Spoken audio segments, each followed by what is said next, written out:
صباح الخير. كده خلصت رحلتنا في دهب، وكده احنا راجعين الى القاهرة. يلا نشوف رحلة الرجوع من دهب الى القاهرة مع بعض.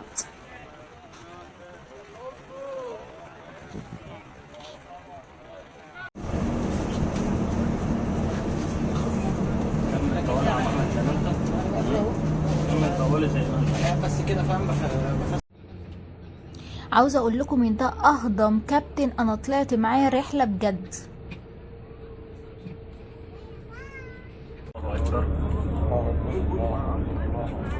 سبحان الذي سخر لنا هذا وما كنا له مقرنين وإنا إلى ربنا لمنقلبون اللهم إنا نسألك في سفرنا هذا البر والتقوى ومن العمل ما ترضى اللهم أنت الصاحب في السفر والخليفة في الأهل اللهم إني أعوذ بك من وعثاء السفر وكآبة المنظر وسوء المنقلب والمال والأهل تائبون عابدون.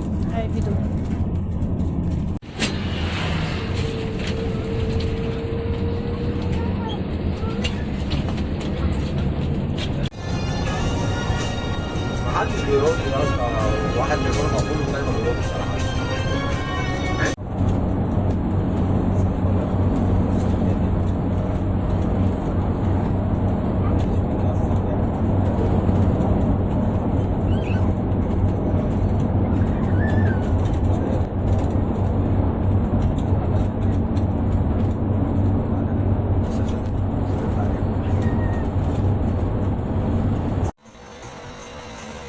ده نفق الشهيد احمد حمدي، وده اصعب كمين في دهب كلها بجد، وارخم كمين كمان.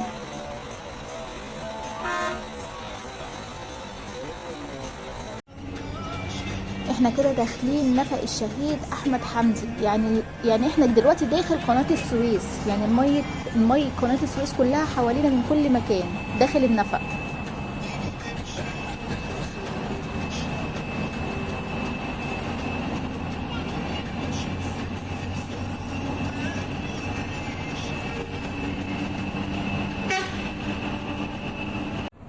زي ما صورت لكم اول شروق في الرحلة، هصور لكم كمان اخر غروب مع الاسف في الرحلة.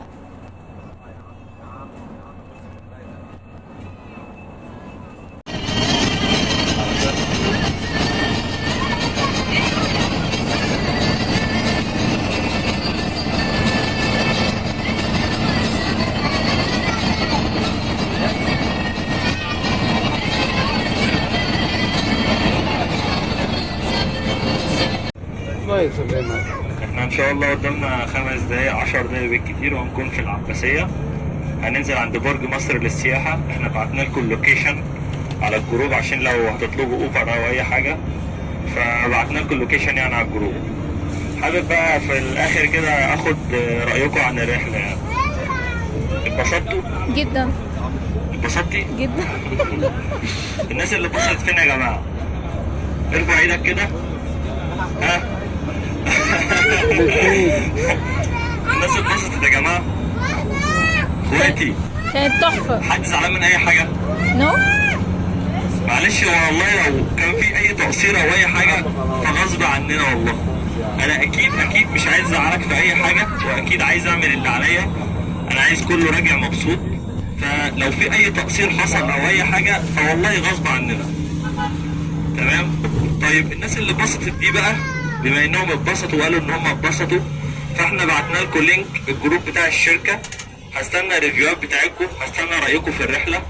اي صور نزلها عادي، اكتب رايك سواء حلو او وحش، يعني فاهم؟ لو باد ريفيو عادي بنقبله مفيش مشكلة. ما احنا مش هنحسن من نفسنا ونطور من نفسنا الا لما نعرف فين نقط الضعف والحاجات دي ونحاول نشتغل عليها. فبعتنا لكم اللينكات، هشوف الريفيوهات بتاعتكم، هستنى الريفيوهات بتاعتكم واحد. انا عارفكم بالاسم واحد. هستنى الريفيوهات بتاعتكم. الحمد لله على السلامة يا جماعة. حد عنده اي حاجة؟ عموما جايين ده في اي وقت، طالعين في اي حاجة، انا رقمي معاكم.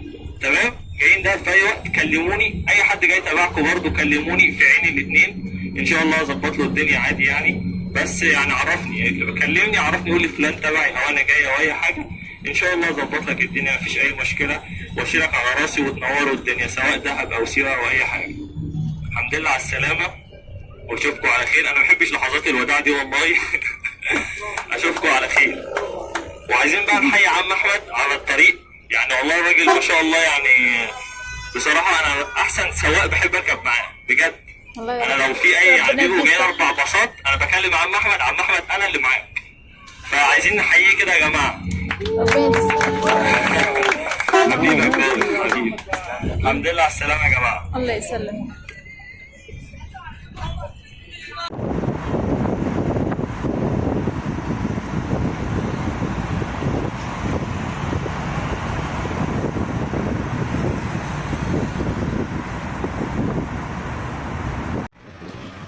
بجد الرحلة كانت جميلة جدا وممتعة، ويا رب يكون الفلوجات اللي عملتها تكون عجبتكم. انتظروا مني كل جديد بإذن الله. أشوفكم في مكان جديد. سلام.